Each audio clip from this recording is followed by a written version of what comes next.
What if spirit communication isn't rare, but misunderstood? Tonight we're asking the questions most people are afraid to ask. Are signs from the other side real? Can anyone communicate with spirits? And how do you explore this safely without inviting fear or chaos into your life?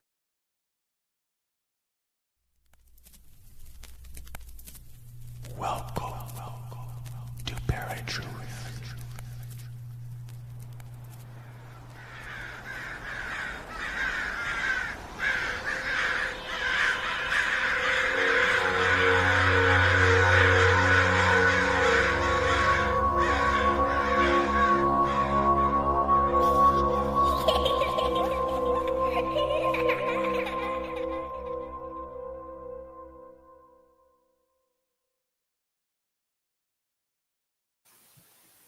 What's up, everybody, and welcome to ParaTruth Reborn. We are live on 107.7 FM in New Orleans, 105.3 FM on the Gulf Coast, and the United Public Radio Network.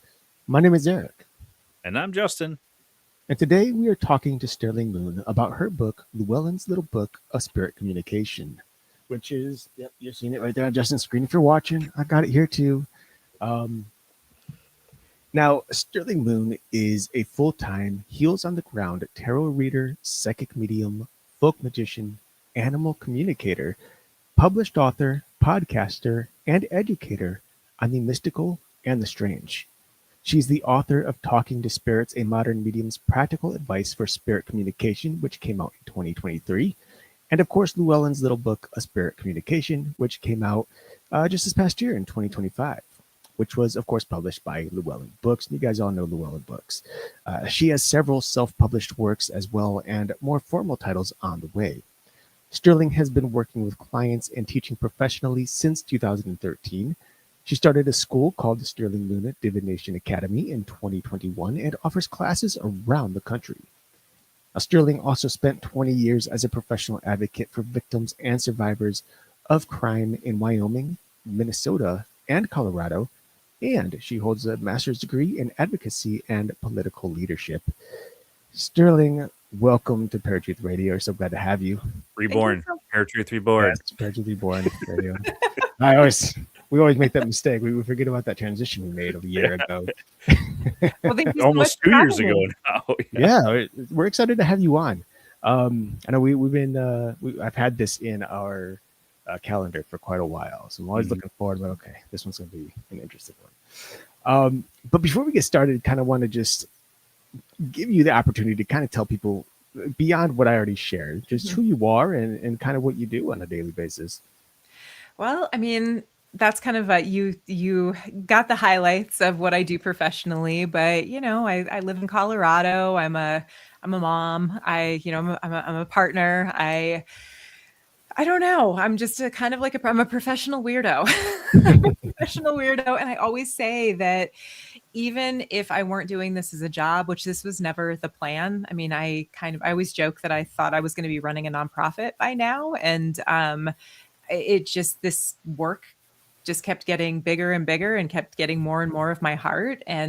But even if there comes a point where it's not my job, I'm still just going to be really passionate about spirit communication and magic and wandering around haunted places with my friends. And oh, thank goodness there's a cat here. Or I'm assuming that was a cat. Either that or we have some really spooky stuff already happening.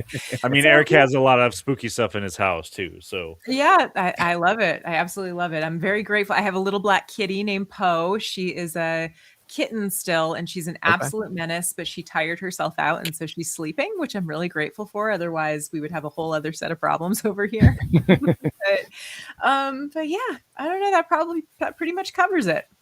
All right. Well, it's always awesome to have a passion and be able to make a living off of that. That's pretty cool. So congrats on that.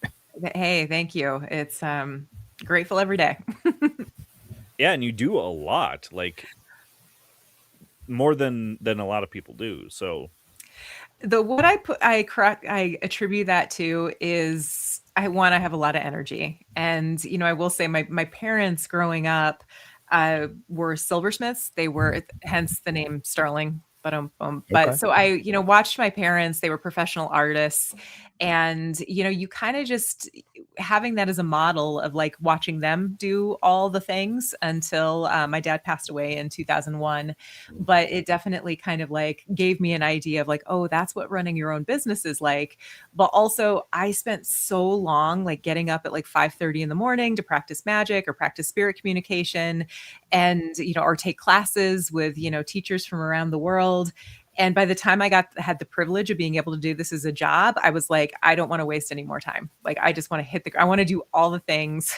I want to do as much as I can while I can. So, well, I'm a huge fan of the show Archer. So when Sterling came up and Sterling Archer, I'm like, oh my God, I gotta get this woman on. yeah. So yeah, Sterling Archer was the best character. The best. Mm-hmm. So what made you want to write this book? Well, this one I will say was this opportunity was handed to me. Which that's like not the fanciest of explanations, but Llewellyn asked me if I would write the Little Book of Spirit Communication for their wonderful Little Books series. I think there's 20 or 21 books in the series so far. Mm-hmm. And I wrote Talking to Spirits like I love to write. Like this is like being able to be a published author is like my fulfilling a childhood dream. And Talking to Spirits was like that book that I was like, if this is the only one I get to write, I will be happy. And I've heard other published authors say that your first book is kind of like the first pancake. When you're making pancakes, they're kind of like the first one's always a little too buttery and it's always like never quite perfect, but you love it anyway. That's kind of how I feel about Talking to Spirits. And so I was really excited to, I was really excited at the idea of writing a concise introduction to spirit communication until I sat down to write it.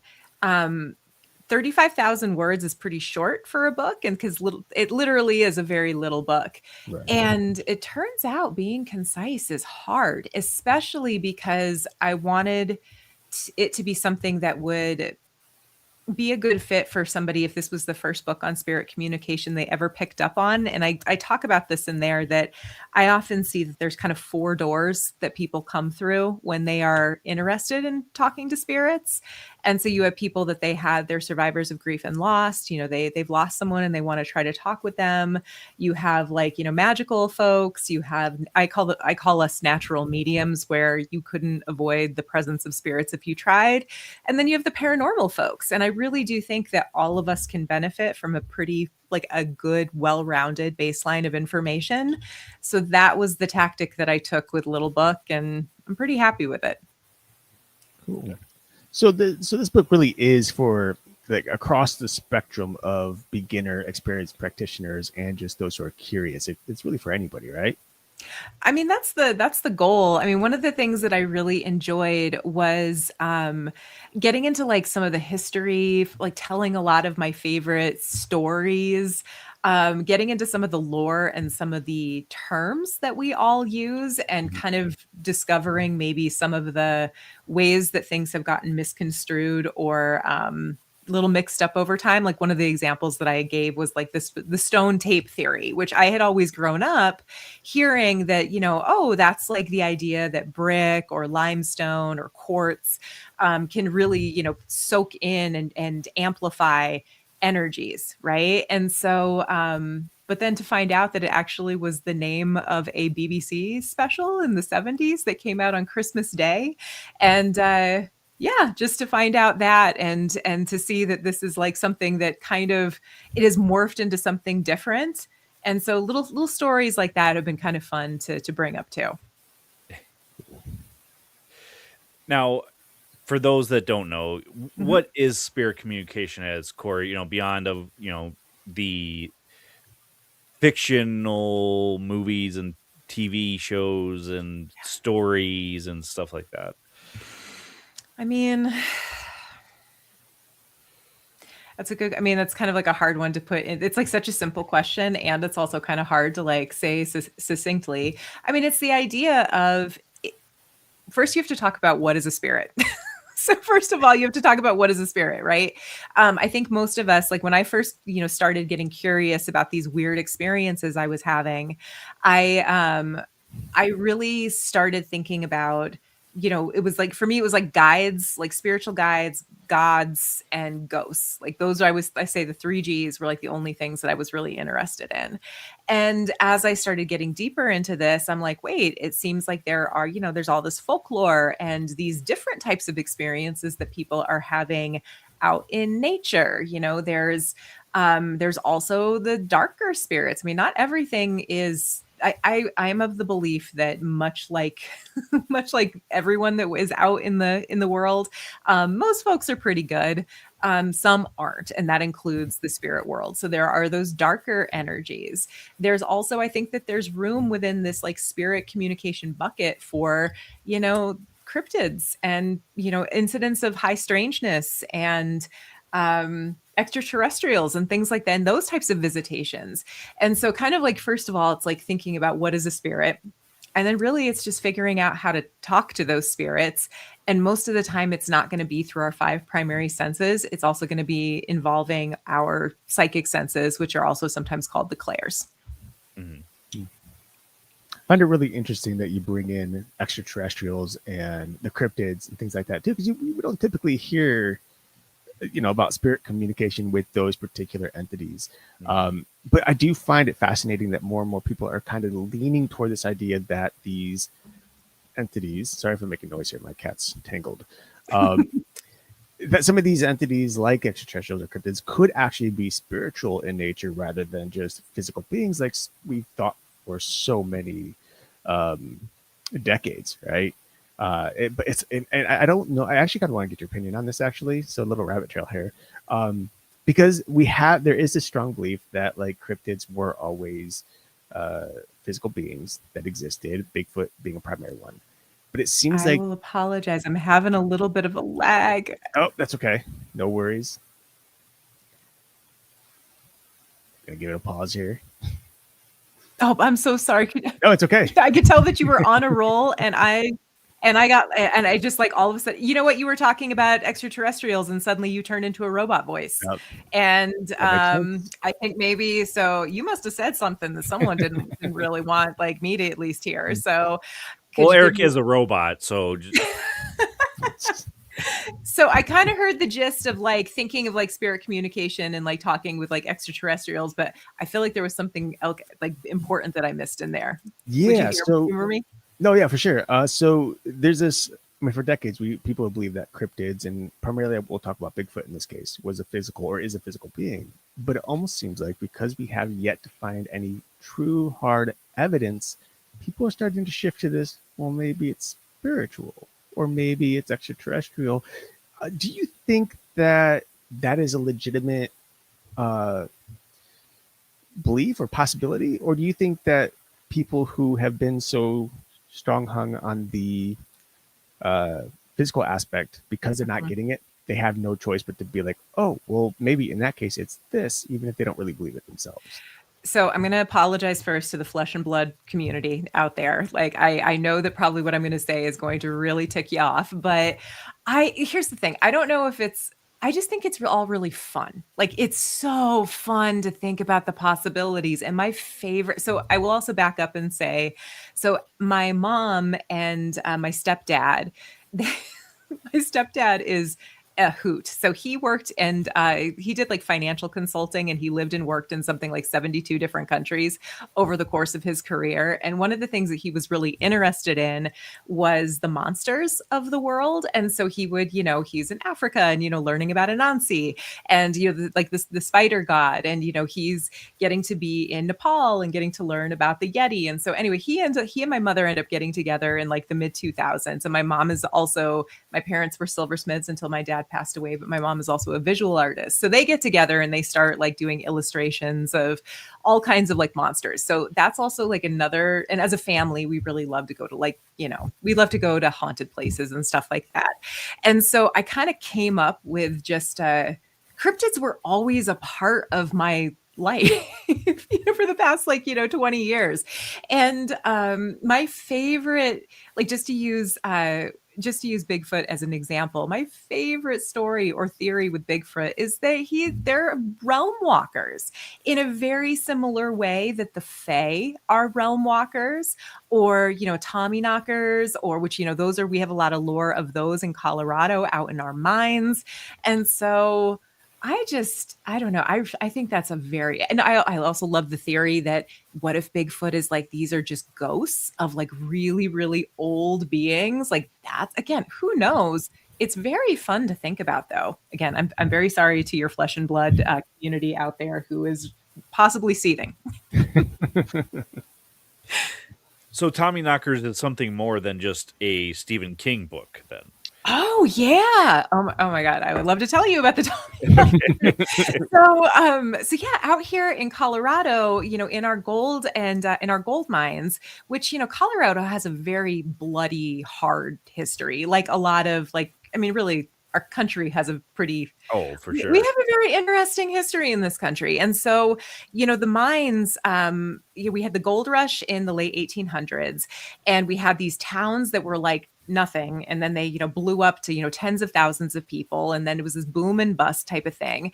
But we had a lot of immigrants that came over from Cornwall and from Ireland. And so one of the things that the first incidents that I've heard of Tommy knockers being referenced in the United States were Cornish miners in the Pennsylvania coal mines. And by the time, they start coming out to Colorado, you start hearing about these stories of these beings in the mines. And if you're nice to them, they'll be helpful. There's stories of the miners that they would give like a little bit of their food as an offering. And, stories of getting tipped off when something was wrong in the mines. But if you were a jerk, sometimes the Tommy knockers were not so nice. And, it's kind of that interesting theory too of like, were these spirits that were here that are just similar to maybe what these immigrants from Cornwall were experiencing in their homeland. And, you just bring a familiar name over to like these, to what you're finding in your new country, or do we bring our spirits with us as we travel? That's another fun thing to think about. But yes, much more than a Stephen King novel. And there's also a brewery called Tommy Knockers in one of our towns. Well, now shifting back to the book. I will say that wasn't, both of those are in there. So I technically didn't take us off too far. Well, now we have just in the people that we've talked to, there tends to be a grand number of people who tend to experience signs of the spiritual. Yeah. And yet they continue to doubt themselves on what they're seeing or what is actually out there. Why do you think that so many people who experience some of these signs do continue to doubt themselves, despite those signs being so prominent? Well, especially if it's it sometimes depends on who the sign is coming from. One of the examples I gave in the book was from a friend of mine named Mandy. And Mandy and I worked together for, 12 years.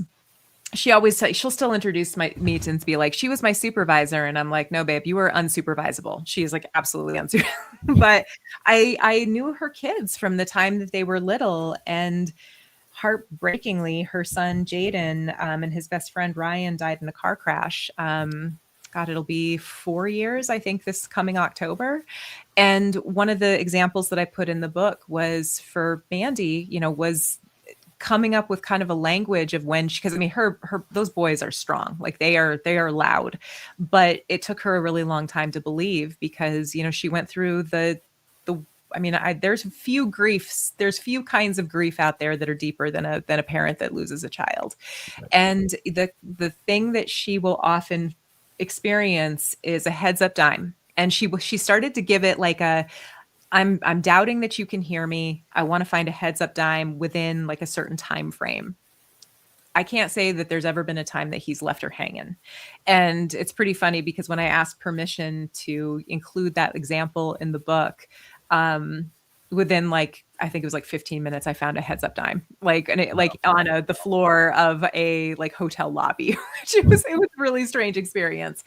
But so I think sometimes it's just that deep grief and that, worry of like, and also too, people start to worry, like, am I going to turn into that person that sees signs in everything? Because that's a different kind of problem, like not Yeah. every song that comes on the radio is maybe a sign from your loved one. I think that signs sometimes, like, from guides or people that work with like deities, sometimes I work with a lot of students who sometimes it feels like a deity or a more divine spirit is trying to, like, get their attention. And that can be also true. So I don't know. I think sometimes it's like that also, it's hard to open yourself up to that life might be more magical and mystical than we want to believe, because it's hard out here. It's hard out here in the day to day. So I don't know. That's a really good question, and I don't have a simple answer. Yeah. So we've asked people, a lot of people, about this, and the majority of the time we get the same answer, but I do feel that it has to do with your belief system and whatnot too. But can anybody communicate with spirits, or do you have to be like, as an example, a medium or a psychic? I'm probably going to tell you something you've heard before. I think there are some of us that we come into this world with those senses dialed up. I also, I do, I've met a lot of other people who do what I do, who also have been through some stuff. It's an interesting thing, like the number of people who have these, it takes a while sometimes before you can think of them as gifts. Sometimes it just seems like as a liability. Oftentimes, we're a crew of people where we've been through some things, and sometimes these gifts are fairly hard won. But what you probably have heard the most is that yes, anyone can train, right? Like it's like going to the gym, and like, you build up strength over time. Anyone can start with psychic development work. And I think everybody should start with psychic development work, because number one, it can be really fun. And also those are the skills that you need to have strong in order to be able to have spirit communication is really nuanced. And so you really do want to be able to like perceive those subtle cues. So I think psychic development is the thing that anyone can start with. And then of course you can always try mediumship. And, for some people it's tougher. It's a tougher road. And for some people it's a lot easier. And and that just seems to be in the same way that some people have just a knack for playing the violin or for athletics. And we all come in with, some level of baseline talent, but that's what I think.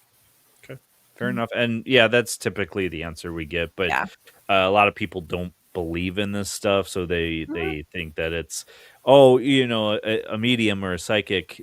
They've been training for years, or they were born that way. And I can't do that. I can't go in there, or I don't want to. And that is more of a common one, is I don't want to, I don't want that. And fair enough to a lot of those people.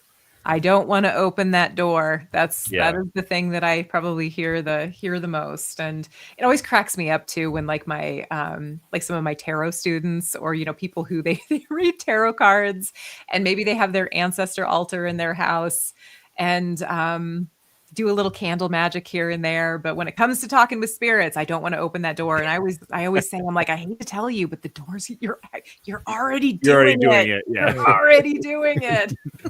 A lot of people believe those tools are nothing more than just that. And in reality is, yes, they are tools, but there's more to it than what you're thinking. Yeah, absolutely. What do you find? So when it comes to your students, do you find that they don't want to open those doors because it's like a burden, or because it's out of fear that they want to try to keep those things closed? So a lot of people come to me because they had a lot of like spooky experiences when they were younger, or they've had experiences over the course of their life. And it's funny. I have like a few different camps of people that often find me. So I have a lot of students who will come to me that will say, I was really, really open when I was younger. And then usually it's either something happened or it got too much. And so I actively worked to shut it down. And now I feel like there's something missing in my life and I want to try to open that back up. So that's kind of one group of folks.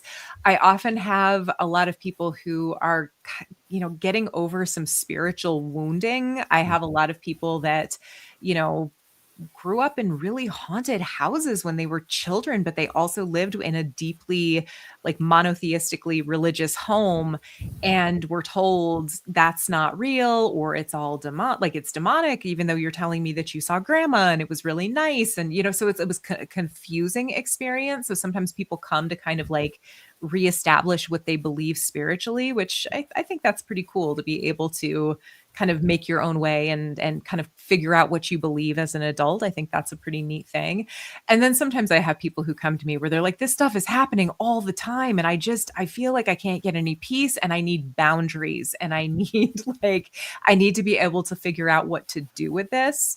So those are like the three kind of main groups of folks that I get as my students. Okay. It's always interesting, like to meet different people and see how they react, especially to past circumstances. Because then you have like me and Justin who've experienced some pretty scary things when we were kids. And instead of being afraid, we're like, dive deeper. Let's go find more. Like, what's happening? Yeah. We've done or had some scary things as adults too. Yeah, I mean, I'd love to hear about it. Like, what's your favorite? Like, what got you guys into this? I mean, is it okay if I ask a question? Because I want to hear about what you guys do too.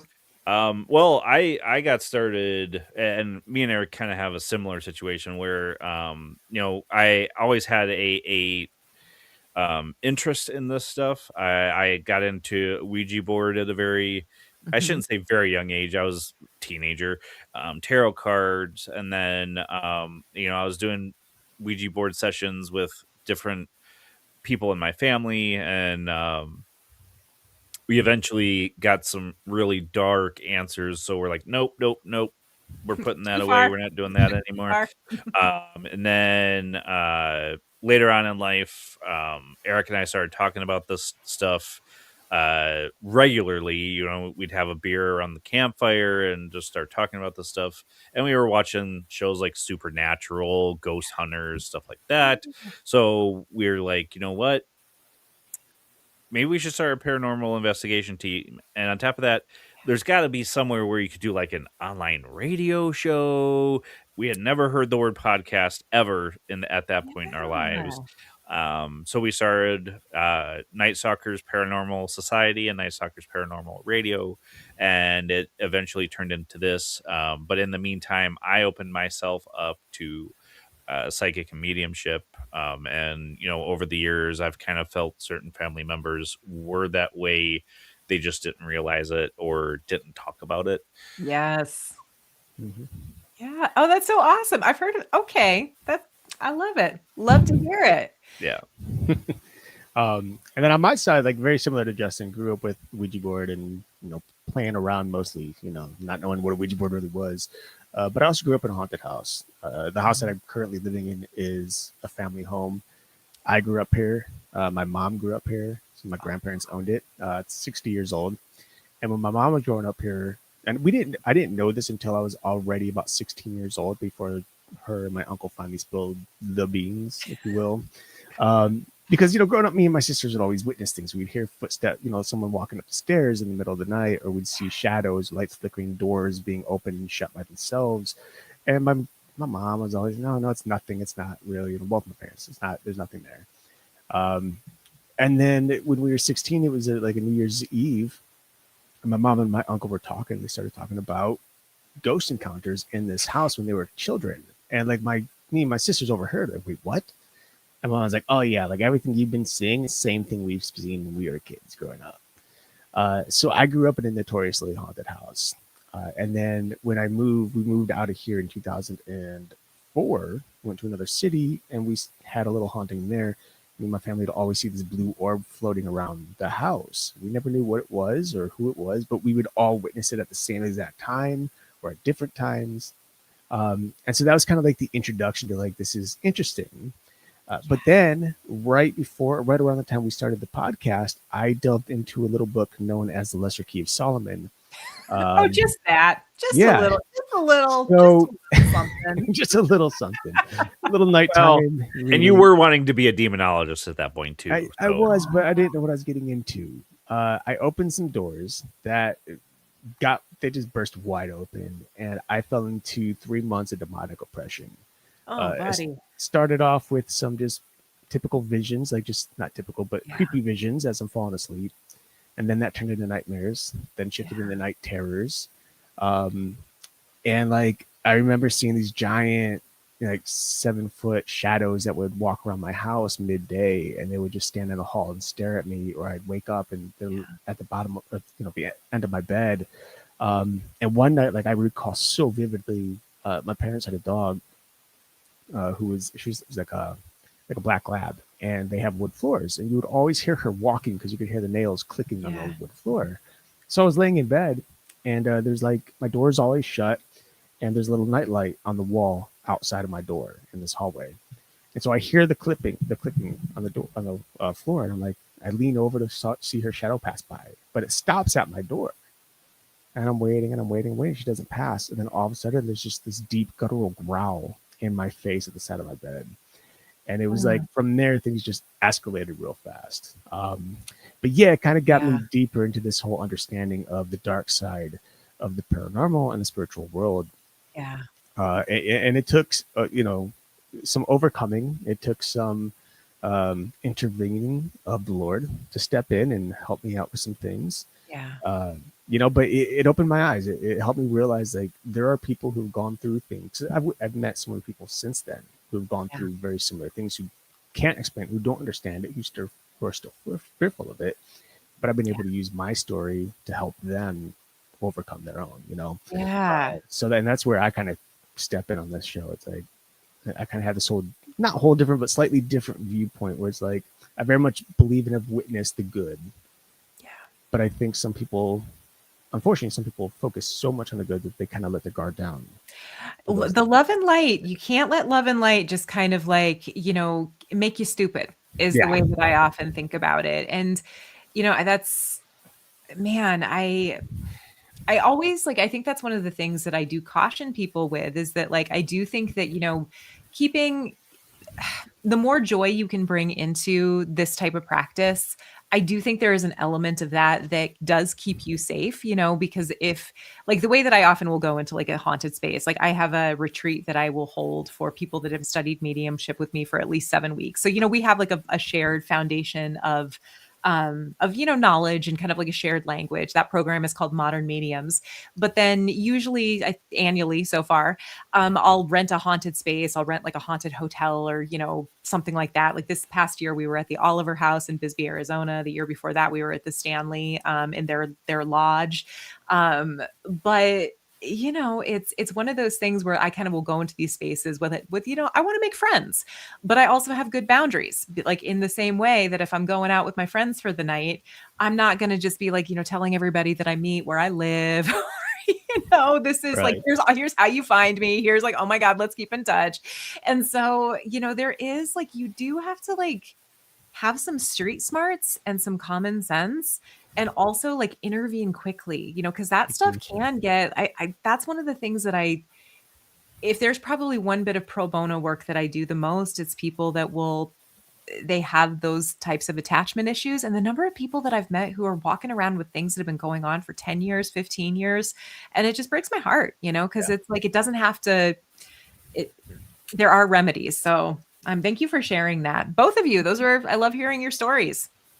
Yeah. I mean, there's so much more, but obviously we have limited time. So, I mean, I've had those different encounters of seeing what I thought was my dad in the doorway, went to give him a hug, vanished. We've told this story multiple times. We had the opportunity to do a investigation at Jeffrey Dahmer's home in Bath, Ohio. It's where he grew up. Had some interesting experiences there, one of which where I was touched. Somebody saw a floating torso, not on our team, another team. So there's been, I mean, tons and tons since we've started this journey. It's never your life is never boring when this is your hobby or your job, you know, whatever 100%. it is. Like you will never be bored. That's actually one of the things that I did put in the little book is like you get into this, like you have something to do anywhere you go. So, Well, and I'll tell you what, it's like Justin and I over the years, so we've been doing this what, like 20 some odd years total. 2006. Yeah, since 2006, so yeah, 20 years, right? yeah. So, but it's like we've at times have walked away. We've shut down the podcast, like we're done. We don't want to do it anymore. And it doesn't take long, a couple months, a year at tops, and then somehow we get dragged right back in. And we have a new podcast about it. And it's like every time we walk away, there's something that pulls us back. It's like, let's just stay this time. Let's The work is not done with you. all right. Well, I think the biggest issue though too is when you're doing something like this, especially just a podcast, you're not in the field. The topics start to get stale and stagnant, where it's kind of the same thing over and over again. It's kind of the same answers over and over again. So our ultimate goal with coming back was to try and not let that happen again. And I mean, the good news is there's a lot of weird stuff and weird people doing cool things. And so I hope you find all of them. Yeah. I'm grateful that I get to be one of them. So Well, we appreciate you. Yeah. So getting back to the stuff in the book, again, probably heard the same thing from everybody, but I'd love to have your take on it. What is like the common or most common mistake people make when trying to communicate, and even more so when they open themselves up? I think a lot of it is like it starts with you've got to know what you're bringing to the table. So I think that and I see this I'm going to also draw some parallels with like divination. I always joke that tarot is like the gateway. It's like the gateway drug. Like the gateway drug for all the spooky stuff.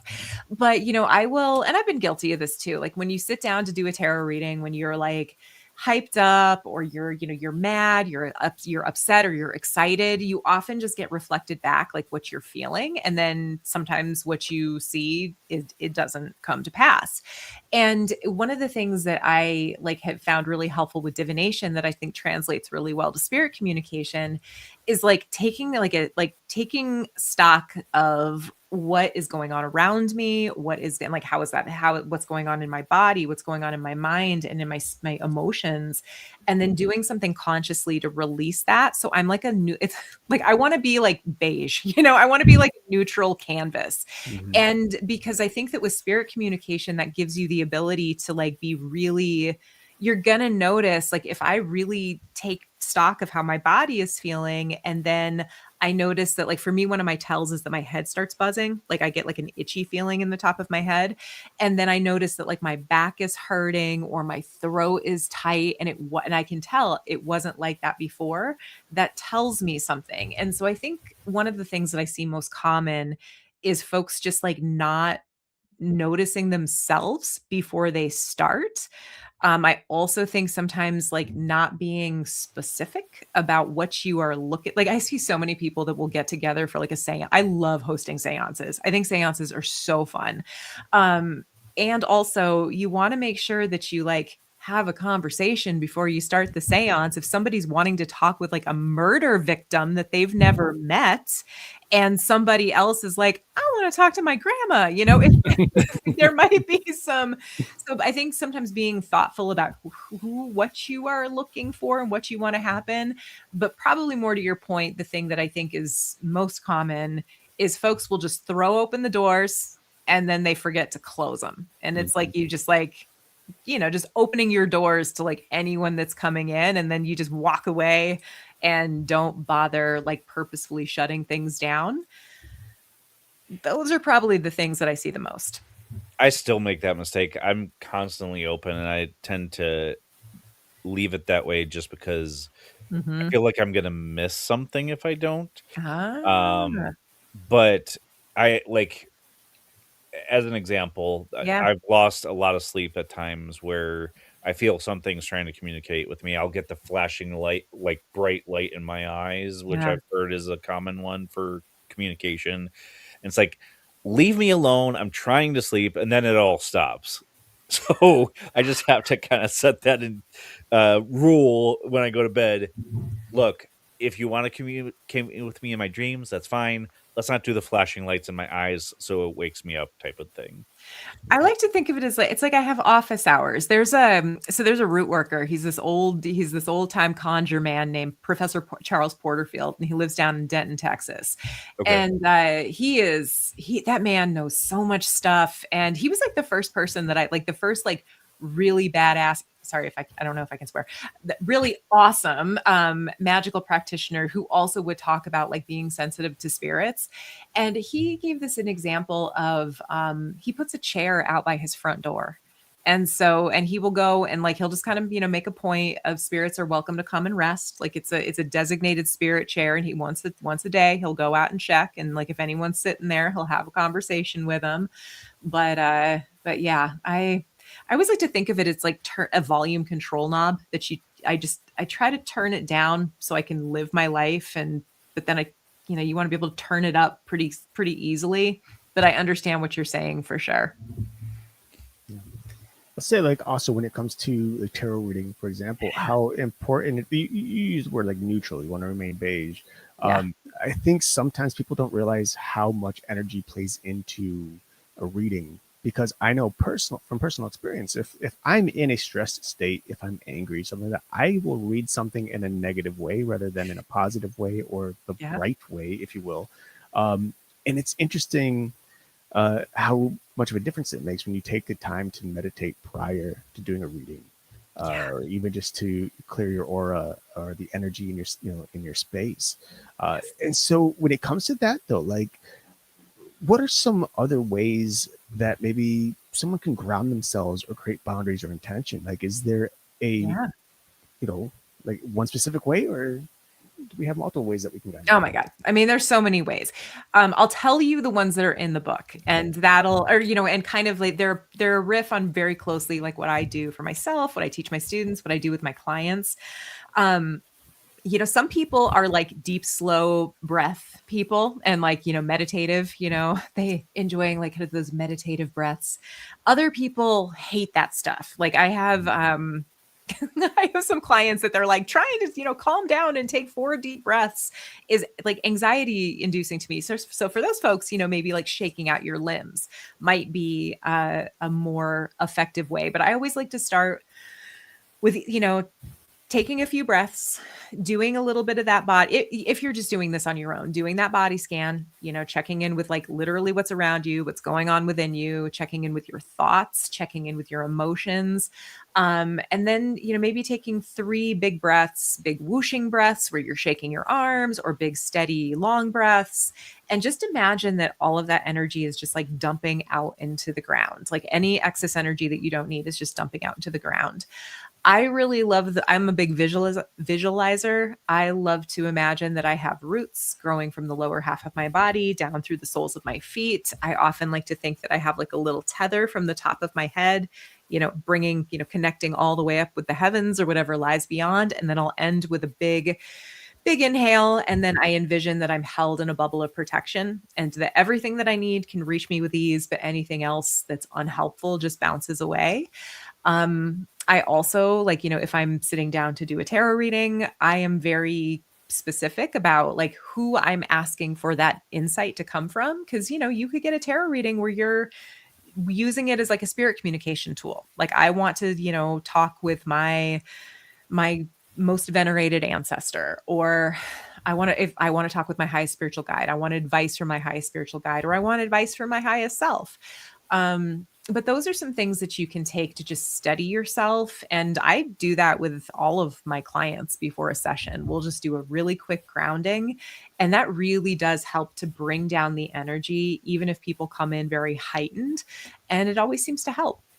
Almost always. Yeah, I think it always seems to help. A single time that it made things worse. So now, again, we've probably heard this quite a bit, but everybody's kind of got something different. What are the most common ways spirits communicate to the living, or is there a common way? Well, So I'll tell you what is most common for me. I'm a big I get the mental images. It's like a movie playing on the inside of your mind, like you're replaying a movie, or thinking of how like a novel feels when you're reading it. I get clairaudient messages pretty frequently, and so like that's the similar feeling that you get like an earworm, like you get a song stuck in your head.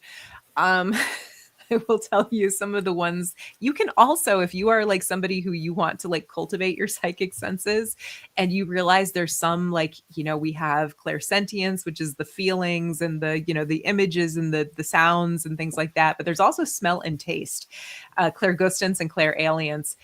I had never had those experiences. And so for a whole year, I would do my own personal spirit communication practice. And I say, send me a message through a smell or a taste. Worst decision ever, because that can just get disgusting.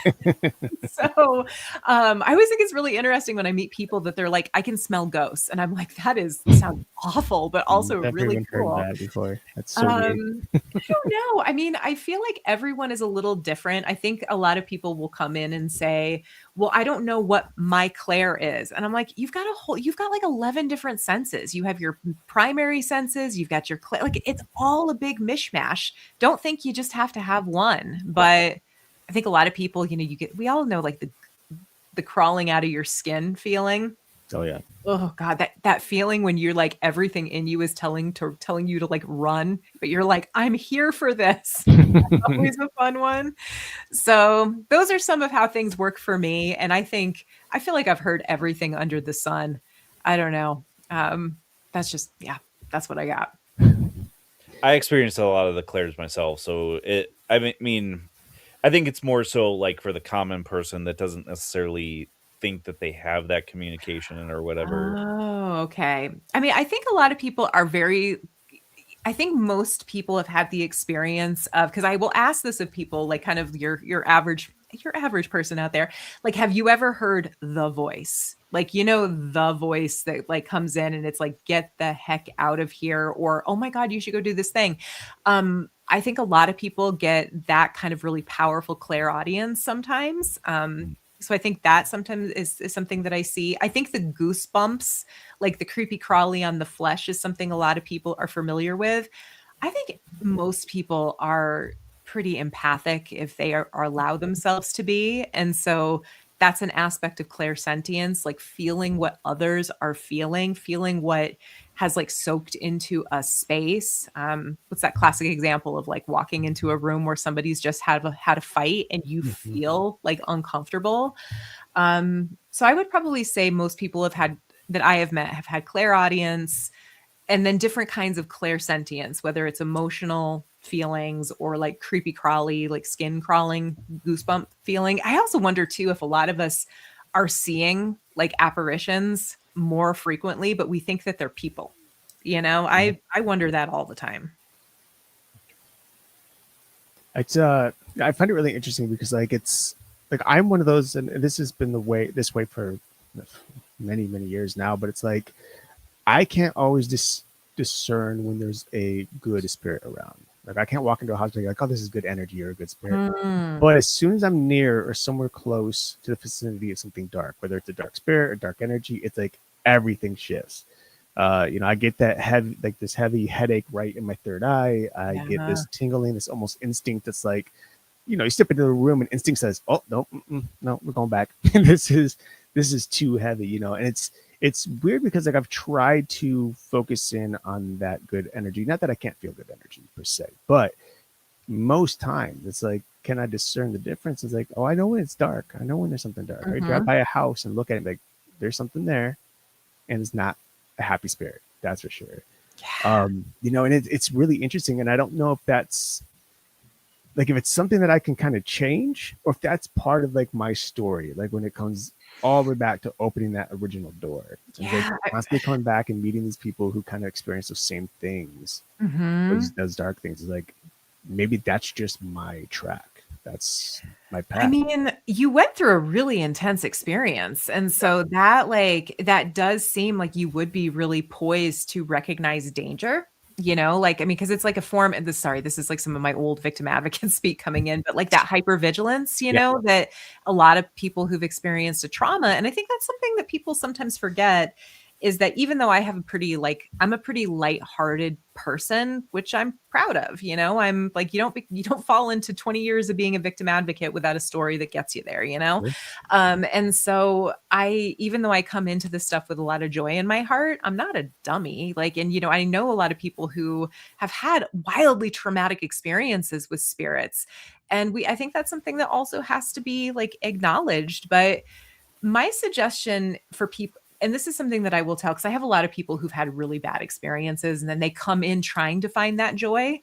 Going to places that have like really lighthearted haunts can sometimes be fun. Like I know it's expensive, but I can't say enough good things about the Stanley Hotel out in Estes Park, Colorado, where, Stephen King famously wrote or came up with the idea of the Shining, but it's so much more. I mean, it's like that place is so special, and it really, I don't know. I just can't even tell you what's going on there. There are so many, it just delivers. Like it's almost like a place that's like, it's showtime and it will deliver what you're looking for. And it's loud too, where you're not just like, oh, maybe this is just me thinking that I'm having an experience. It's like, oh no, this is so I don't know. Sometimes going to places that have like fun haunts, I feel like those are harder to find though, because not everybody wants like a fun haunt. I don't know. Right. Yeah. So I feel that a lot of people wonder this, is there a responsible or ethical line that people just should not cross when it comes to spirit communication? I guess everybody would have a different thought. I think for me personally, and this is kind of where I get into, I have real mixed feelings about some true crime type stuff out there. I do think folks should examine like when they're going to like, connect with a murdered person. I just think that there's like a responsibility to think about like, just to like maybe put yourself in the ghost shoes, and just think about, what's your outcome, and also like, how could you maybe offer some kindness to those spirits? I think you see that a lot with like Southern plantations, where I'm like, really? Like, are we really not going to like talk about like what this really was here? Because that's a huge part of like those hauntings, right? And so I do just think maybe like, I don't know, historical context and like sensitivity is sometimes like a thing that should be considered. I don't know if it's a bright line of you should or shouldn't do it.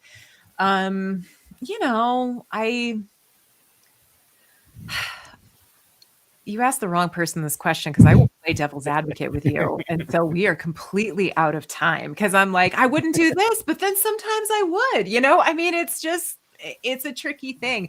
I do think that you do need to just think about the consequences of your actions, and also just like think about, like, again, just like thinking of like a lot of homicides. Like there's a lot of like hauntings that are linked to homicides. There's a lot of like violence against women and kids that is linked to, hauntings.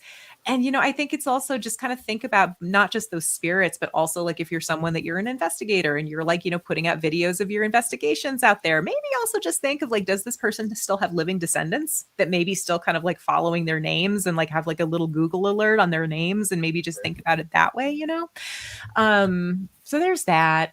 I'm hesitant to say this for you, Eric, because I'm like, oh man, you learned the hard way.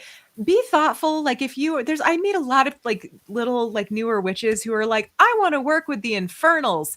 And I'm like, okay, let's think about this. So it's like, you can do whatever you want, but who are you going to call if things get out of hand, Ghostbusters. I mean, sorry. I know. It's like, I don't think the Ghostbusters would know what the heck to do with that. But, so I think too, it's also just like, if you're going to mess around, make sure that you know what to do if you find out, 100%.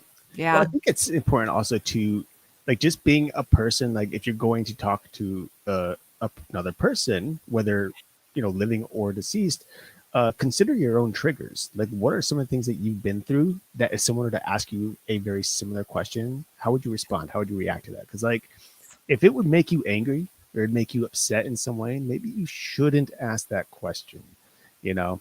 But of course, it's all comes down to one's discernment. And I'll be honest, there are some people out there that are just either they don't care or they're honestly just idiots and they do things without Yeah. thinking. And Yeah, just and some folks just don't kind of, it's they're wanting to go in to be like provocative or something like yeah. that. I will say like a question that I always get really good reactions to. Number one, asking for song recommendations. Like, what was your favorite music, or can I play you a song? That's something that we'll sometimes do. The Stanley Hotel, that was so fun. We got more like there is a spirit in the lodge library at the Stanley Hotel that loves Carly Simon, You're So Vain, and there were these and Three Little Birds by Bob Marley. It was real cute. Dream a Little Dream of Me was one that just kept coming up, and Everywhere by Fleetwood Mac was one that kept coming up at the Oliver Hotel in Bisbee. But another question I love to ask too is, what advice would you have? If you're a spirit that is like keeping tabs on what we're all doing here, what advice would you have based on what you lived through or have seen, and what maybe you are perceiving us go through? And that's always really interesting too. Yeah, for sure. Now, what's one thing that you hope that everybody takes away from the book or even this conversation today? Oh my gosh. So I think that one of the things that I find remarkably stupid in kind of like spiritual circles is all the silos that everybody is in. Like the paranormal people, like I get nervous every time, like anytime a paranormal show wants to talk to me, because I've had some terrible experiences with investigators that will treat me like I'm stupid because I identify first and foremost as a seer and a spiritist, aka a psychic medium, right?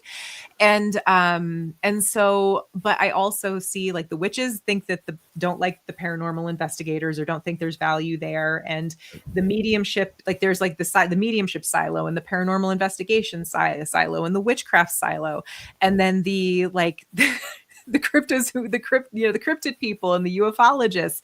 And I just think it's so dumb, and we miss out on so many opportunities to like learn. Because what if we're just all looking at different pieces of one gigantic puzzle, Yeah. For sure. So that's a big part. That's a big theme throughout Little Book of Spirit Communication, as is track down source text, look at history, and look at context. And everybody should practice psychic development. Those are like the 5 things there. Well, I think like overall, those 5 things, especially the beginning there, really works well with our show, because that's what we came in here with ParaTruth Reborn to do. Like we have so many different people from various different walks of life, regardless of their belief systems, their religions, etc. It's like we all come here, we talk, we share, we build this little community, and I think it's important to best know yourself. It's important to know others and what they go through and what they believe, right? Because you can't work with people if you don't know what they're like. Like you can't, I've had there was a time where I had a very, I guess, negative view on the quote unquote Satanist. All right. But there are certain things that some of them believe, that they think about and they consider that's like, that's interesting, and it's like it helps build a different foundation, I think, for us in our own belief system, even if we don't agree with them, and I think that's important. And not to call them out, Satanists specifically, but in this case, we've had some interesting stories with Satanists in the past. who called themselves Satanists, we'll put it that way. Yeah. Well, I mean, y'all have really interesting backstories too, and so I love that there's so much variety in like what you bring to the table, and that definitely I appreciated hearing. I appreciated hearing that, but. Yeah, everybody just be curious and be open-minded and learn as much as you can and practice as much as you can. And because I don't know, I just figure like, what do we have to lose? Just right. have fun. For sure. 100%. Well, we're going to go ahead and let you go here for now. So to stay on the line with us while we close out the show, but just thank you again so much for joining us. It's been a blast. Yeah, thank you so much for having me. It was lovely to chat with you. Well, and real quick, where can everybody find you? Oh, that old thing. That's important. So my website is sterlingmoontarot.com. And just go to sterlingmoontarot.com and you'll find all my social media links and everything is housed there. Sounds good. All right. Thank you so much. All right, everybody. Well, now that we're here at the end of the show, I think we're running really out of time here. So, as I said at the beginning, this has been a live show on 107.7 FM New Orleans and 105.3 FM the Gulf Coast, and of course, the United Public Radio Network. So, until next week, where you'll find us, same time, same channel. My name is Eric. And I'm Justin. Peace.